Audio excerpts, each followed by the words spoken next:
Helen Blanchard. It's so lovely to see you. Thank you so much for taking time out of your lovely day in Florida, and a retreat's happening at the moment. So thank you for taking time to join us.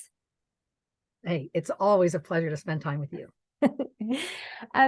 So I've got a lot of questions for you about, why you love Awakening Together, what you get out of it. But I thought it'd be really fun for those listening just to hear about how you ended up even meeting Awakening Together, because it was about 6 years ago, and it was kind of like full immersion from the very beginning. It wasn't sort of gentle tiptoeing around it. I heard a podcast like many of us who actually just arrived in a retreat in India and off you went. So yeah, it'd be great to sort of hear, from that experience, what really then hooked you. Well, I appreciate it. I appreciate that. I can feel in you the joy that is in me with how how life orchestrated the meeting. So the short version is that I was not well, very sick for a number of years, and Regina actually came to my church in New Jersey, but I didn't meet her there.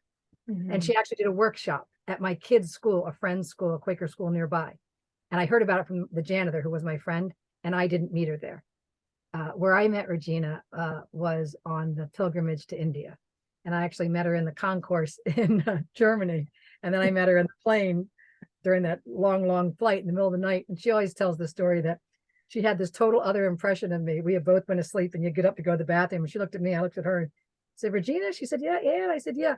Said hi just for a second. And she said, I thought you were so quiet. I just thought you were really kind of, she said, and then the next day you were there and you were like different. So they did a pilgrimage. Jacqueline, Jay, and Regina did a pilgrimage to India. And basically I had started going to this church, this New Thought church with Reverend Carol, who you know, the Center for Conscious Living. And one of the things Reverend Carol did is allow the Awakening Together curriculum, the MPP, which of course, right. When we were called MPP, we just called it, there's a class Tuesday night, do you want to come? So Carrie Christian would make the announcement. So I started doing those classes because I couldn't really read yet. That hadn't really come back all the way. But Regina, the class was True Discernment, and you could listen to audios. Mm. So I could do it because I could lay in bed and listen to audios. I was still not well, migraines and a bunch of other health issues. So anyway, I'm taking this class, and the election happens, and Trump gets elected, and I'm a total news junkie. And I just thought, there's no way how am I gonna, I have nothing to do. I'm not gonna watch news like the way I watch news now and listen to him. So there was this India trip, and I literally was like, I would rather be in India. And by the way, I didn't do yoga. I didn't really like Pier 1. I thought Indian food was bright yellow curry with chicken. I didn't really like pepper. So I had no idea. I had no attraction. It was literally like, it was just, I might as well, if I'm going to spend, I just couldn't bear to watch his inauguration. I just was in denial, and I thought I'll go to India. So when I did, it was with a lot of but I can see now that it was like this impulse of awakening, right? It was this impulse to feel a little better than how I was feeling. And it was to break a little bit out of the habitual things that I was already doing. And so I can appreciate it now for the impulse that it was, but all I wanted is to feel a little better. And that was as good as any option for how to feel better. So that's where I met them, is in India. So it's full immersion. I'm assuming, having been on a retreat with Regina, that people are talking about the course from the MPP course. Perhaps they're talking about the Holy Spirit's interpretation of the New Testament. So this has all been very new language, I would have thought, for you coming in, perhaps. Oh yeah, well, the whole thing. Well, I mean, this one moment I've shared before was when we went for a walk to the beach the first day in India, in Chennai. Chennai is a working fishing beach. It's not the beach like in Jersey, but we're going to walk to the beach. And we walk to the beach. Before we even get there, there's this canal full of all this trash and just so much trash it's hard to see the water. And then you look a little further and you realize that's not just trash. Next to it are these tarps, and those are actually houses. People are living there. Animals are living there, and like the motorcycles out front or something, but then they're living like kind of part in the water part. And the stench is overwhelming. And at that point, I didn't realize why in all the little travel guides and in the movies, you always see everyone with that little ascot. And it's not for style. It's because at any moment you have to pull it up over your nose because the stench is so bad. And that's when I watched Regina. I'm sure I've told you the story. She looks out and she says, God is in everything I see. I didn't know what the chorus was. I didn't know what that meant. I just knew I wasn't watching the trash. I was watching her. She just said, God is in everything I see. And I watched the look on her face. And I thought, I want to see what she's seeing. So of course I did what mine tells you to do, right? Go stand exactly where she's standing, put my feet right in the same spot, look right there. And I went, God's in it. But there was this willing, now I recognize it as willingness. I didn't know that. I wouldn't have called it anything except for doing my best. I said, God's everything I see. And I didn't see anything different, but it didn't do anything to dampen the hunger that I could feel in my heart to know something she knew, to see something she saw as she continued to glide down the street. So I looked a little farther and then I went and caught up so I could just hang right close to this woman who I didn't know really hardly anything about. But I knew I wanted to see whatever it is that she just saw. Oh, that's such a beautiful story. Thank you. Well, so then I suppose, up until that point, did you even have a spiritual practice? Because it'd be great to sort of hear, what's your spiritual practice now in the last 6 years? Has that changed? Spiritual. I mean, I didn't know that there was a spiritual practice. Like the word spiritual and the word practice, like I knew softball practice, baseball practice, field hockey practice, right? Tennis practice. No, I had no idea what that even meant. Matter of fact, I remember telling Jen, the boy's mom, she said, why are you going to India? And I wanted to come up with a better reason than I just can't stand to be in this country anymore. And I said, I think I might be going to learn how to meditate. So like, that was literally what I said, because I thought, who knows, it might happen. I understood that people over there meditated. That's how foreign the whole thing to me was. I might learn how to meditate. And you did. and I did. So, we spend a lot of time, we don't a lot of time, but we do spend time honing our spiritual aspiration in Awakening Together. And of course, that would have been something entirely new to you too. But it'd be lovely if you could share with us, what is your spiritual aspiration now that you know what spiritual aspiration means, and how has being with Awakening Together helped that? Well, so this is my current spiritual aspiration. It is to be in service to thee, in joyful union with thee. And if you would have told me that I would have had a spiritual aspiration that would have talked about service and thee, and like, it was like, what are you got the wrong girl. And yet, what I know is, for me, there is no greater ease and joy and just absolute bliss in life than to just be fully surrendered to a power greater than I imagine myself to be, even though I don't put a lot of stock in that imagining anymore. That imagining still happens. And it is so lovely to say, I want to be in service to thee. It may be as simple as like, mom can't understand why her oxygen is beeping when she's talking, and oxygen comes in your nose.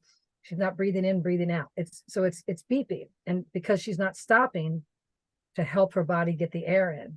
And so it could be as simple as noticing I've got a little bit of a tone when I remind her. She also can't remember much, because when you don't have oxygen, you don't encode memories.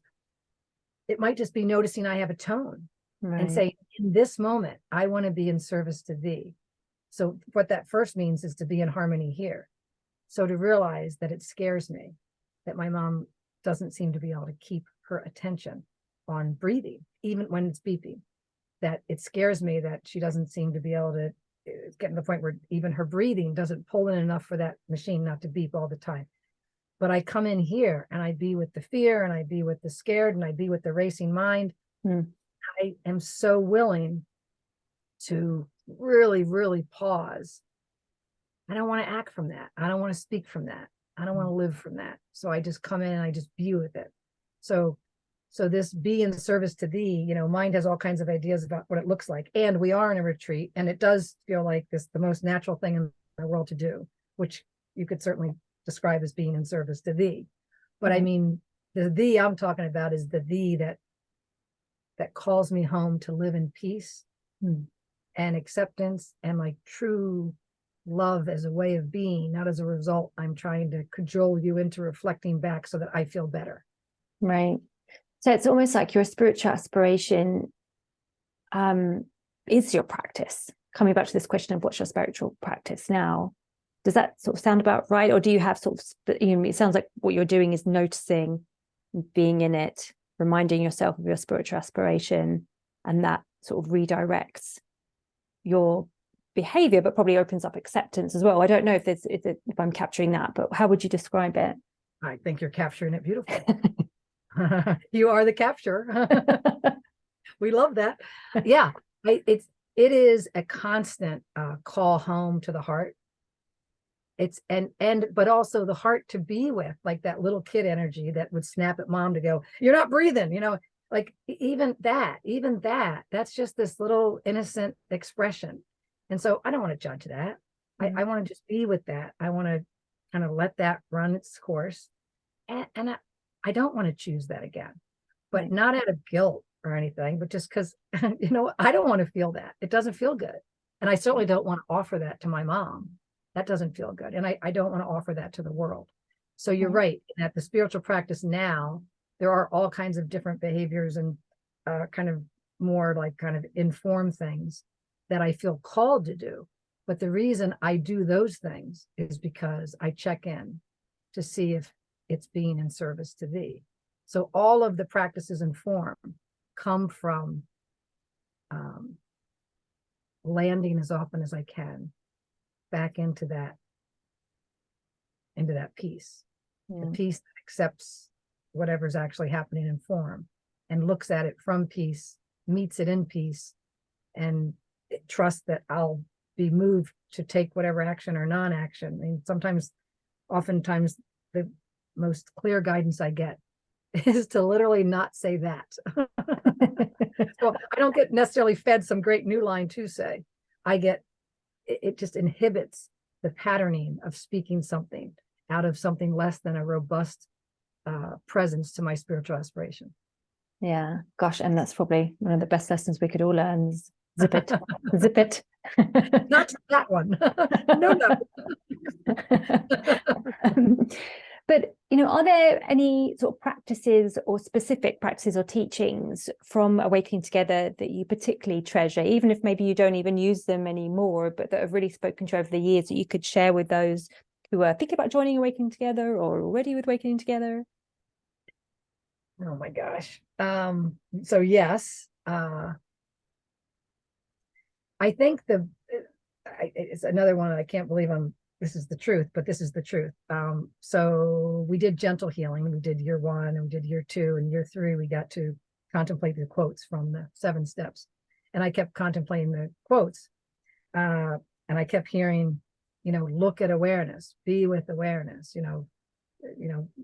notice this is not the truth of what you are. It's temporary. Let it go. And so I kept getting that. And finally it just came in. Stop thinking about these quotes and go be it. And that's when I got the prompt to start doing meditations in the sanctuary, being aware of awareness. Before that, I didn't really get how you throw awareness there and then your awareness here, but then you watch the whole thing. I don't own one of those Michael Langford books. I was never called to get them, felt guilty about it, wouldn't catch that thought. So just believed that into existence for a long time. And so, but now I think one of the greatest gifts is, just today in the retreat, so we're doing this retreat being in the world, not of it, embodying truth. And how do I embody truth? Well, it helps to have an idea of what truth is, more particularly how to recognize what truth is not. So it's this continual letting go of what's not true. So by the way this all connects, perhaps, is by being aware of awareness and sitting in meditation and doing that a couple times a week in the group, whoever wants to come to the sanctuary, and then it gets recorded, it's on podcast. So I can always go back and listen. Lets me see what truth is, so that when not truth comes, I don't want it. I can let go of it so much faster. Right. It just doesn't have a pull like it used to have. pull. It's not to say that I don't get lost and mixed up often, but I get out of it so much quicker because I don't want it. I'm not trying to do good. I'm not trying to do it right. I'm literally trusting how it feels here. If it feels tight and bunchy, it's something I can let go of. And it feels open and expansive, it's something I can rest in.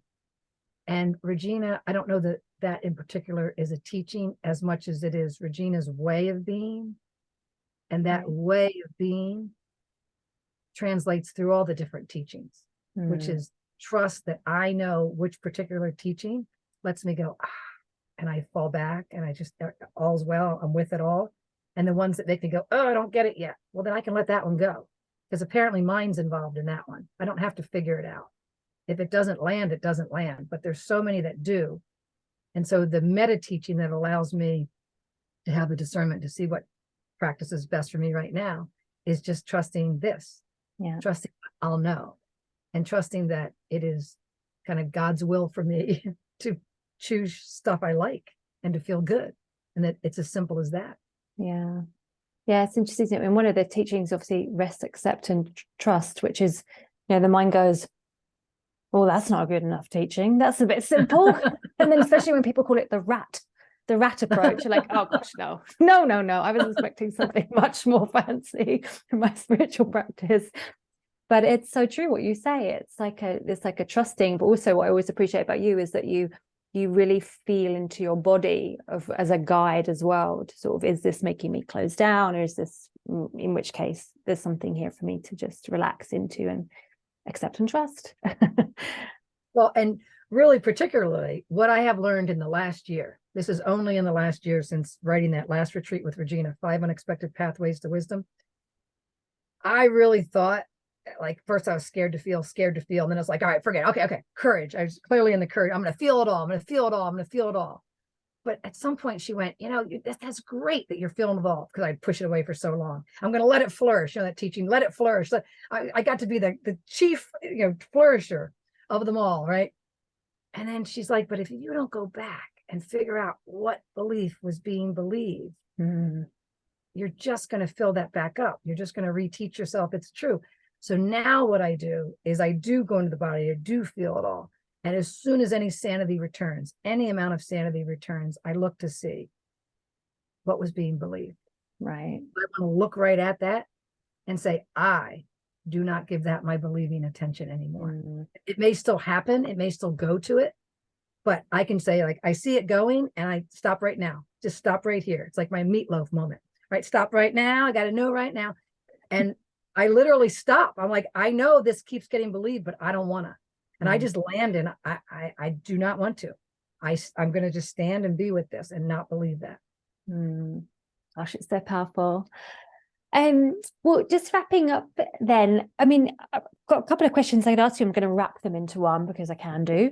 And I guess the first is that, and I feel like you might have shared this already, is if there was one big piece of wisdom that's come through to you through your time with Awakening Together, what would that be? And then the second is kind of like, what have I not covered here? I just wanted to give you an opportunity to share anything else that you want to share about what you appreciate about Awakening Together. I mean, I think you're like the ambassador in my eyes, given your complete commitment since, going on that retreat a few years ago. So yeah, so over to you.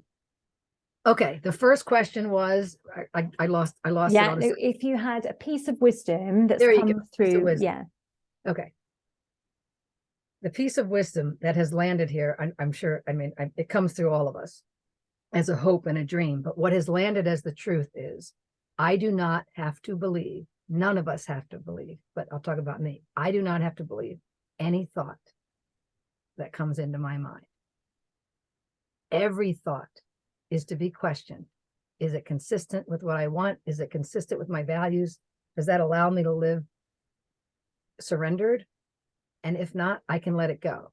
And and that leads to the second, I think, which is the knowing that freedom is absolutely available for everyone. There aren't some that are just going to be better at it. And it's not true. Because I'm literally free one thought at a time. One crazy, I don't know, Oh, bringing myself back. It's one thought, and I think that's probably Byron Katie, who I've never studied, but I am free, totally free, one thought at a time, because the only thing that ever binds me is attention to the movement of mind that I don't catch.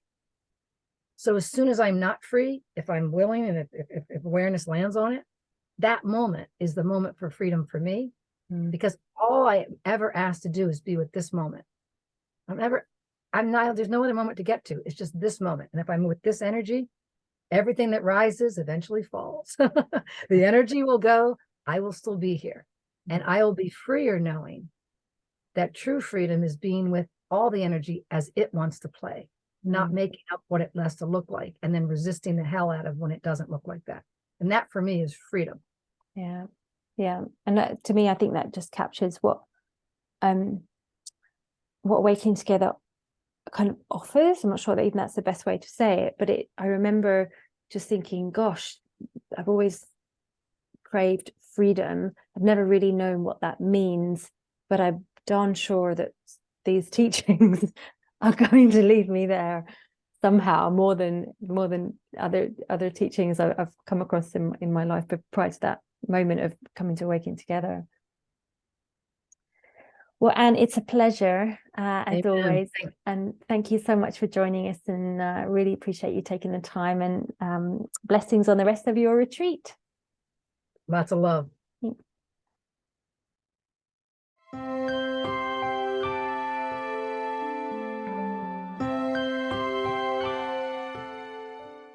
Okay, so it's now a great pleasure to welcome someone who has literally been with Awakening Together since its conception, which is founding minister Regina Dornacres. And Regina, hi, where are you joining us from today? I'm in Pueblo, West Colorado. Okay. Well, now I understand it was not long after you moved to Pueblo that you felt guided to make 2012 a year of increased silence. And then it was after that period of silence that you received the guidance to start a church called Awakening Together. And now here we are, we're speaking as part of the celebration of the 10th anniversary of Awakening Together. Regina, what would you like to share with everyone today in that context? That's a good question.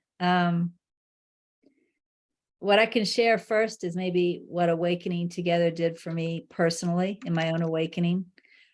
Just, in the years prior to starting Awakening Together, I had left my job and I had spent a lot of time alone and in silence and, doing some teaching and having some guests. But there'd been a lot of focus on, what I call purification, looking at false beliefs, letting them go, looking at attachments, letting them go, looking at personal values, letting them go. And I had reached this place of really strong, increased peace. And it was after this time that the guidance came to start Awakening Together. And what that did from my personal perspective was that put me back in almost a business-like environment. I had to research the law on a church. We had to do a lot of work to apply for church status from the IRS. I was working in teams of people, who had different kinds of ideas. And it just kind of, what I realized shortly after I started Awakening Together was, oh my gosh, so much Regina has been let go of, but work Regina hadn't, because I hadn't been in that environment.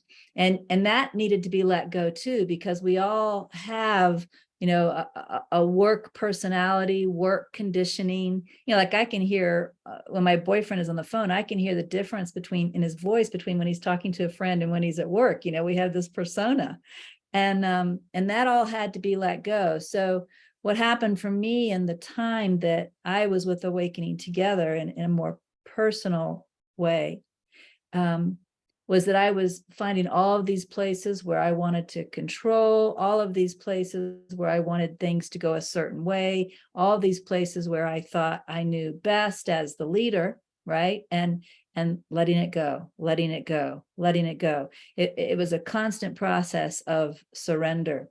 And it's really interesting because, as you might know, I just recently translated the Tao Te Ching. And what I would really say is that my time with Awakening Together brought me to the point where I'm able to be as the Tao Te Ching asks us to be, right? I'm able to model that way of being in whatever work capacity still remains, rather than being the old work Regina.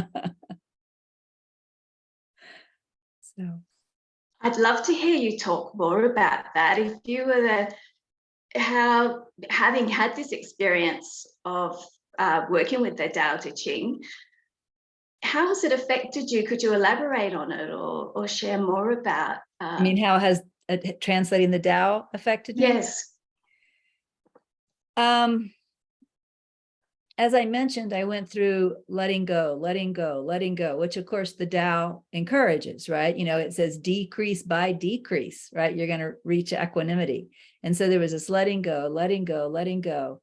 A part of what happened, interestingly, during the process of translating the Tao was some of the humanness was given back. You know, for example, as you know, I also scribed, you know, like the Holy Spirit's interpretation of the New Testament, the teachings of Inner Ramana. You know, even when I was doing my personal journal, which resulted in the book called Out of the Stillness, NTI and Inner Ramana were very scribed. It was like hearing a voice in my head and taking notes.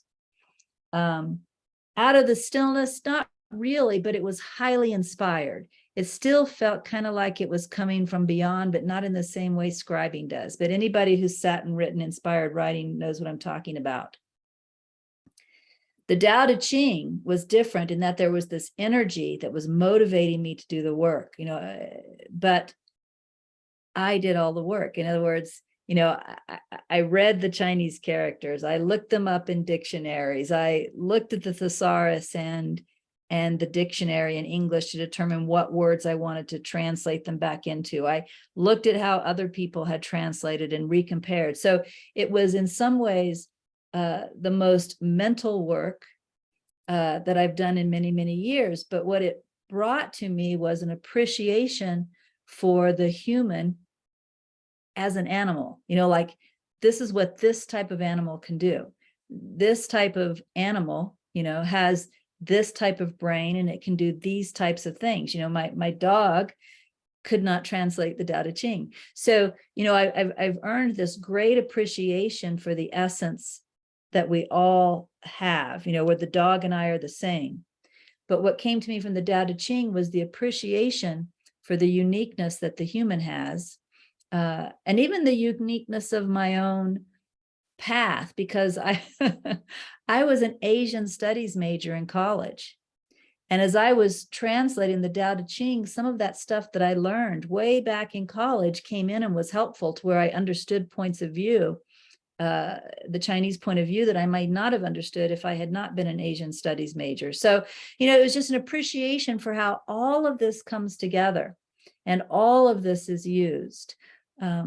Yeah, so that's what I got out of it. Thank you for sharing that. Sure. I think you mentioned hearing an inner voice with some of the earlier books that came through you. And that brings me to one of the questions that we're asking the participants in these testimonial interviews or toasts to the anniversary of Awakening Together is what their experience is in relation to inner wisdom, because as you know, Awakening Together encourages self-reliance on inner wisdom. Yeah.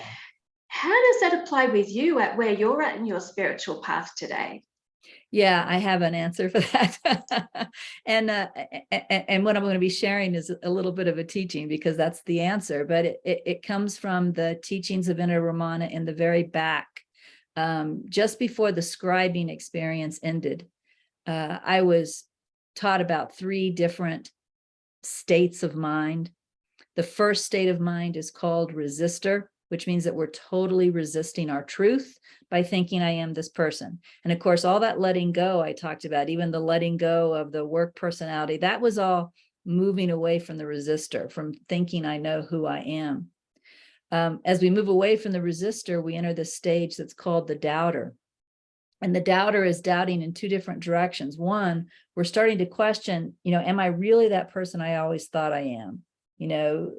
Is everything that I believe absolutely true? We're beginning to question that. And we're beginning to realize wisdom, even if we're reading it in a book and we just get the inner confirmation, we're beginning to realize wisdom. But we don't see ourselves as that. We doubt that too. We think that the wisdom is somehow something we have to learn.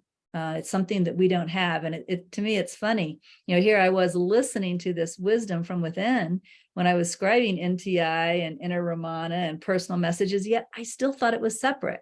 I thought I had to sit down as this student, surrender my mind, and ask whatever this something else was to speak to me.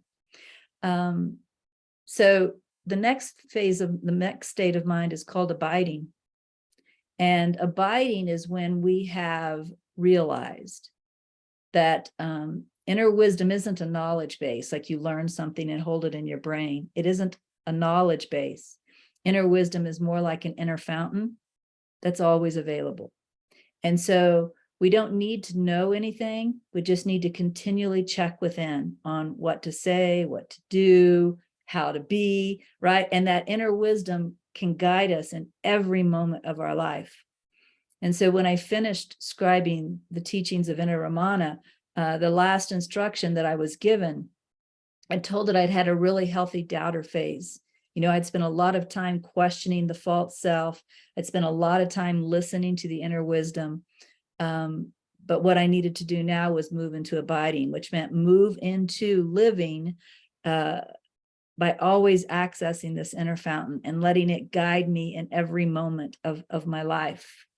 So that is really my current relationship. That has become a habit. When I am in a situation, any situation at all, there's this natural reflecting inward for what feels right. And for me, feels right means aligned with inner wisdom, aligned with truth. And if there's something that doesn't feel right, in other words, not aligned, that is disregarded as unimportant completely. In fact, what I used to tell people is it's not admissible in this court. It's unimportant completely, doesn't need to be said, doesn't need to be believed, doesn't need to be acted upon, regardless of how loud it might be in that moment. Thank you very much for sharing that.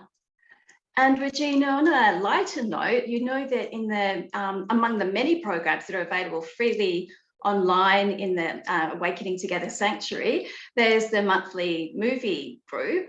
Are there any movies that have particularly been helpful to you on the spiritual path that you'd like to talk about? Yeah, probably the most important movie was Revolver by Guy Ritchie. I can't say I understood the movie itself the first time I saw it. In fact, I probably watched the movie 4 or 5 times before I understood the whole story, but even though I didn't understand the storyline that was part of the script, there were these scenes that were very clear to me that scene was helpful. For example, I just mentioned disregarding whatever is not aligned with truth. And I said, no matter how loud it gets. I actually got that from Revolver, where there's that one scene where Jake Green is at the foot of the bed of his enemy, right? And the ego is screaming at him to kill him and all this stuff. And Jake Green came there to humble himself in front of the enemy.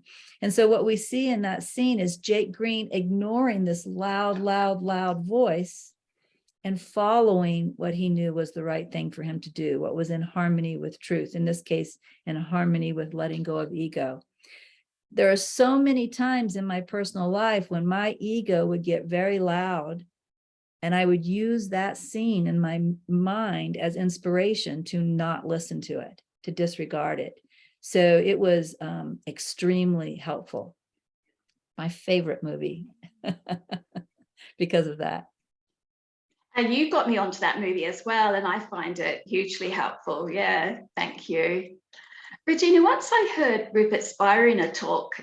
He was saying how sometimes being in the presence of someone is a way of not just transmitting words, but they can also infect you with their happiness. And that's one thing that I find with you and a lot of other people. And so I'd love to know what that experience is with you, how it feels to be you, and how much of effort goes into that happiness, if that's not quite the word, but because it's such a gift to so many of us, and it's so genuine. It's a really good question. I love the question. You said how much effort goes into that happiness. And I think that's what I really want to focus on. And I'll say in the beginning, being that period of time that lasted 5 years, 4 or 5 years, when I was really doing a lot of letting go, it took a lot of effort because, things would show up in my mind all the time. You can't be happy with this. This needs to be different. Blah, blah, blah, blah, blah, blah. And the habit energy, it's really about habit energy. That habit energy was to believe all of those thoughts. And so it's just like any other habit. I mean, imagine you're trying to quit smoking or anything, right? The easy thing to do is to go with the habit energy, right? Because it's so strong. So in the beginning, there had to be this learning to really resist the habit energy, just like you would have to resist grabbing a cigarette, if you were quitting smoking. And doing what I really wanted to do. Like you really want to quit smoking, even though everything in your body is saying, you got to have a cigarette, got to have a cigarette. You got to know that that's the habit energy. What I really want is to quit. And it was learning to resist the habit energy, stay very aligned with what I really wanted, and to act from that. However, just like quitting smoking, if you really stick with what you want, at some point, it's easy not to smoke. Right? At some point, the habit energy has actually shifted to not smoking. And it's the same thing true with being happy. And again, being happy is about not believing a lot of stuff, but it's the same thing with being happy, is at some point that becomes the new normal. And in fact, if something comes into the mind that we'll call it a temptation to get upset about this, it's almost like, and I know people have heard me say, it's like, I don't really want to leave the beach for that. You're so used to being happy and relaxed and at ease, you can't even bring up that energy that you used to live with. Like, it's just like, that's so much work. I'd rather just be happy, and of course, being happy is allowing things to be as they are, allowing people to be as they are, trusting everything without having to understand why you trust it, just trusting it, realizing that you don't know how things are to be, living in that I don't know mind. These are the things that make us happy. Yeah. So in the beginning, there's a lot of effort. Then you go through a phase where there's effort every now and then you get to the point where it's the new normal. It's easy, and to leave it would take effort. Thank you. Now, we've already talked about some of the books and the recent interpretive translation of the Tao Te Ching. And one of the questions that we're asking most people is if they have a favorite quote from any of the books that have come through you. Is there anything that's particularly dear to your heart, or that you particularly cherish, or that was a real turning point on your own spiritual path? From any of your That's an excellent question. I probably could have used some time to contemplate that one. Yeah. I can tell you it's not a particular quote, but I can tell you that one of my favorite chapters from NTI, which I found myself, turning to many, many times when I teach, is NTI Revelation chapter 1. And in fact, let me just read a tiny bit of that, the part that's probably really important. It's 2 paragraphs. It says, the world is an illusion. And so everything you experience as you let go of the world is illusion also. You are not to believe any of it. But helpful symbols will be given to guide you. Remember that they are only symbols. Follow them, realizing you know not where they lead. Do not idolize anything within the world or any symbol or any thought that is sent to lead you from the world. Hold to them as they are useful, but let them go when their usefulness has passed. You are to keep moving by letting go until you find yourself with nothing left to hold on to. I think that has really been very important for me. Like I finished translating the Tao Te Ching a couple weeks ago. It was less than a week until my next teaching. And if somebody hadn't made a comment reminding me, they said, oh, I love your Tao Te Ching. If they hadn't made a comment reminding me that I had just finished translating the Tao Te Ching, I would have forgotten to tell people, oh, by the way, my Tao Te Ching has been published, because that's how I live. If something is in front of me, I give it my attention, but when it was done, I forget about it.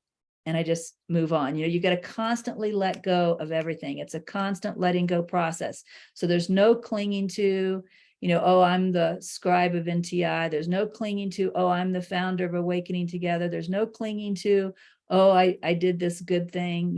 There's just no clinging. It's a letting go, letting go, letting go. And yeah, maybe that's one of my most favorite things, I think, because the ego wants us to do exactly the opposite. The ego wants us to identify, right? Identify with being the scribe, identify with being this founder, identify with whatever. And that reminds me, don't ever do that. Just keep moving, keep moving, keep moving. Yeah. Regina, Awakening Together is an assembly of equals that share one goal, and that one goal is awakening to the one true self. For people that might be listening to this and that are completely new to Awakening Together, what would you say about how Awakening Together can help them in that process of awakening to the one true self? Well, first of all, one of the things that I do is I listen to the audios of the different recorded teachings or the different recorded groups. And really, to answer that question, all anybody has to do is listen to a few of these audios, because I was listening this morning while walking the dog. I was listening to the Enlightened Leadership recording where Jacqueline and Rhoda were contemplating the Tao Te Ching chapter 10. But, everybody else in the room is sharing too. And what you can hear is, like I think Jacqueline spoke first today. So she spoke first with this clarity, which she had come to on her own. But then someone said, oh, that brought this up for me. And then someone else, oh, and what you can hear is the clarity climbing. It's like they're climbing on each other. And as a group, they're going higher and higher into clarity than any of them might have by themselves. So it's that all of these people come together out of one sincere, true desire. And by being together and sharing together, it's just like the title, they're awakening together, that's exactly what's happening. And so, and the way to participate in that is to participate, to not be on the sidelines, right? So if it's a group that's contemplating the Tao Te Ching, or a group that's listening to early teachings, or a group that's meditating together, you do it with them, you participate with them, and then everybody just kind of rises together. And I can see these people that I've watched for years, I can see their progress. I'm amazed. I'm thrilled that I got to be a part of it. And I'm very happy to stay out of their way, which is my job now, right? And let them do it, right? It's wonderful. We've done a few of these interviews now, and there's so much appreciation for Awakening Together for the reasons that you just said, and so much appreciation for you having followed through on your guidance and all the resources that have been made available through Awakening Together. Is there anything before we wrap up that you'd like to share, anything about what you appreciate and celebrate on this 10th anniversary of Awakening Together, Regina? Well, they gave me a retirement party in August. And at that retirement party, they did this little thing. When I first received my guidance to, for lack of better words, to be a servant of within, when I first received my guidance, there was that image of me being in a cave with a lot of people who were in the cave and wanted to find their way out. And I was passing out these candles. This is like on day one. I had no idea all that was coming, right? But that was the vision. When I retired, they made me cry, even thinking about it, I might cry. When I retired in the ceremony, everybody walked out with this little candle. It was so sweet. But I think it was just like, the feeling was like, you know, God, and God is just a word here. You know, I don't know what I'm talking about. As the Tao says, it's nameless. It kept all of its promises. You know, all I had to do was follow, and everything else unfolded.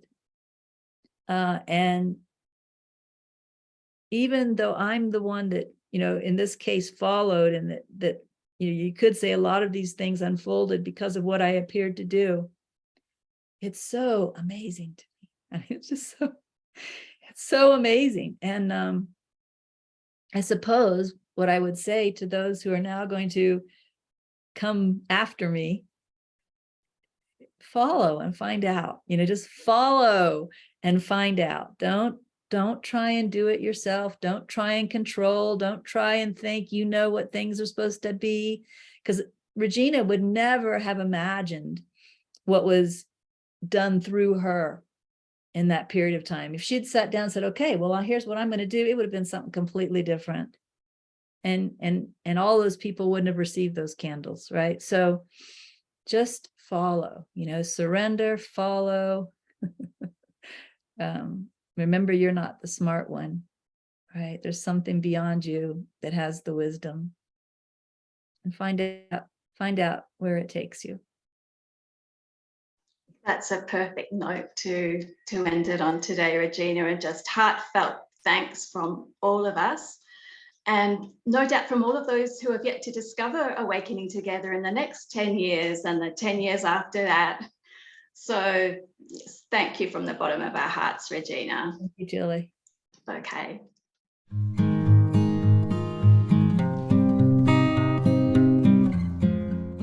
We're now warmly welcoming Lynn, who's joining us from New Jersey in the United States, and to share about her experience with Awakening Together. And you really go back to the get-go of Awakening Together, Lynn. Could you tell us a little bit about that, please?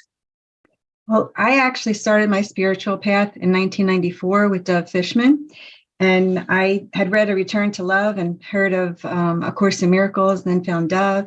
And then he found, or Regina found him. I'm not sure if that was in 2004. And then later on, that's when Regina started Awakening Together. So it's all been instrumental. And, you know, it's opening my heart to guidance and wisdom. I've learned so much along this path. And there was so much love and acceptance with Regina and all the others. So it's been wonderful. And I'm really very grateful for all of it. And I just want to put a plug in for the retreat house. So if anyone has a chance to go to La Vida, Colorado, it's beautiful. It's like a slice of heaven on earth. I was able to go in 2017. Now, as you know, Awakening Together provides, through Regina and through the Awakening Together, there's various publications. There's the Holy Spirit's interpretation of the New Testament, the teachings of Inner Ramana, and Thoughts of Awakening. I think there's also now Regina's journal, isn't there, Out of the Stillness? I'm not sure of the correct title. Do you have a favourite quote or two from any of those publications that really speaks to you? You know, I was going recently again through NTI, and it was John chapter 1, verses 15 through 18, number 4. For love cannot say no to a request for love. And I just thought that's so beautiful. And also in Colossians chapter 4 is the desire of the heart is only this, know thyself. And I'll give you one more from Philippians. Be the love that you are, and the love that you are shall be known by you. So all of these quotes, it all boils down to what NTI calls the law of love. For as you give, you shall receive. So they all to me just speak of love, and they're just so beautiful. They are beautiful quotes. Thank you for sharing those. I love them too. Now, have you let go of any limiting beliefs by using processes that you've learned through your time with Awakening Together? And if not too personal, would you mind sharing any processes that you like to use that you find helpful, or any practices that you particularly treasure? Yeah, one of the biggest impacts for me was when I learned not to believe my thoughts. You know, we have like 6,000 thoughts that bombard us, over 6,000 thoughts that bombard us every single day. And Regina's taught us, you know, to really look and say, what am I giving my attention to? So realizing that I am not my thoughts and that I don't need to believe them was really powerful. And another very powerful impact for me was to learn to be grateful, to have gratitude. You know, being grateful led to being joyful for what is here now. And they've, you know, all of it. There's so much that I've learned that has been so important and powerful. But I think those two really made a difference. They're really practices that can change your life in so many ways. It's true. In a similar vein, what's your go-to process now when you notice a loss of inner peace?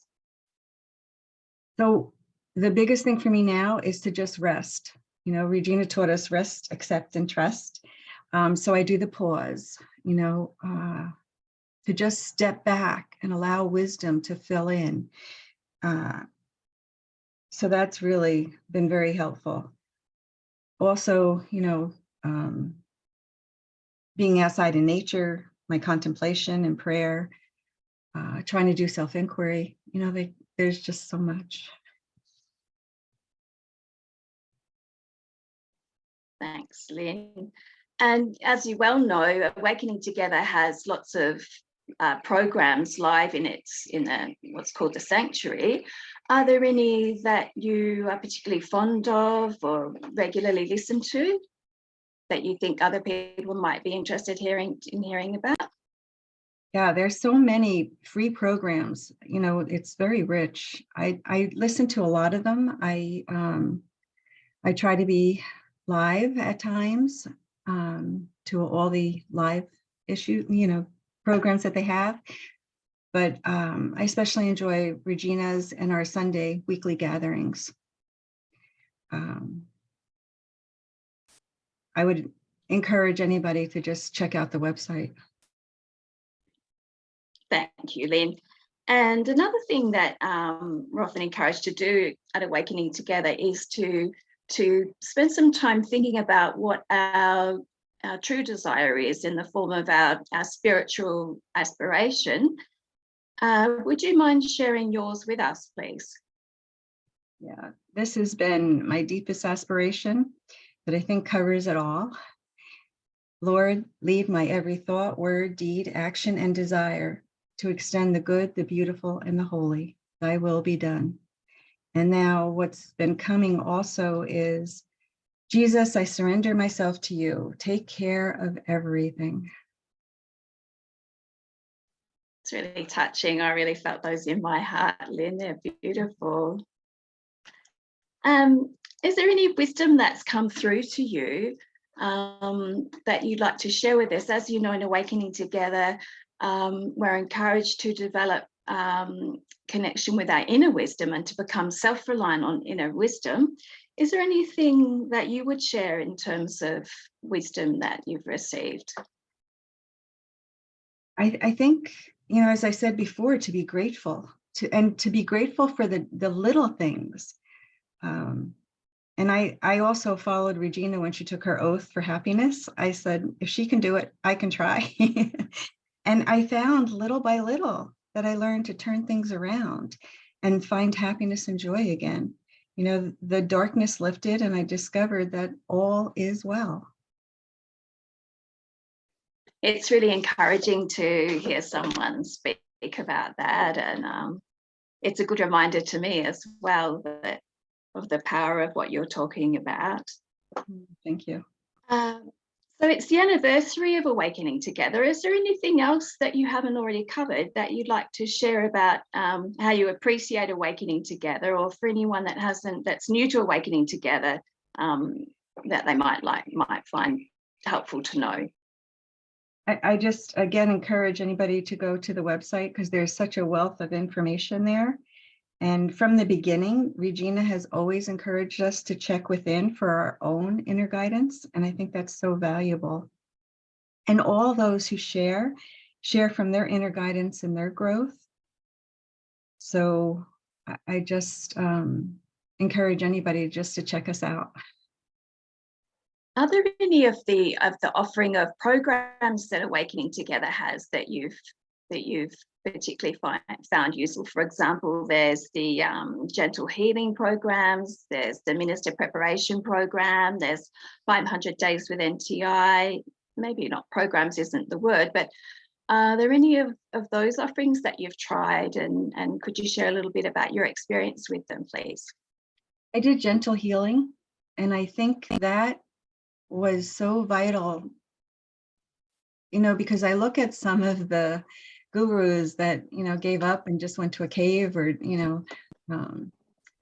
it just seems so harsh to me. So when I did gentle healing, it was just learning that, no, there's another way. It doesn't have to be so harsh. I don't have to give up my family and everything, to do this. So that was helpful, very helpful. Well, thank you so much, Lynn. Is there anything else you'd like to say before we wrap up? You know what? I just truly, I went on this path to find truth, the truth that is universal, the truth that is always true. And I just kept feeling like there's got to be one universal truth or one universal thread to unite everything, religion, spirituality, everything to the absolute truth. And for me, this uniting theme seems to be universal love. I think everyone just wants to feel that unconditional love and support for themselves and for each other. So that's what's kept me on this path. I think a lot of people will really resonate with what you're saying there, Lynn. So it's been great to hear about your experience with Awakening Together. And it's also been wonderful to hear about how you apply some of the teachings in your own life and your own practices and experience. So just thank you very much. It's been a pleasure talking to you about it. Just want to share a big heartfelt thanks to all of our volunteers that were part of this process of celebrating Awakening Together and our 10-year anniversary.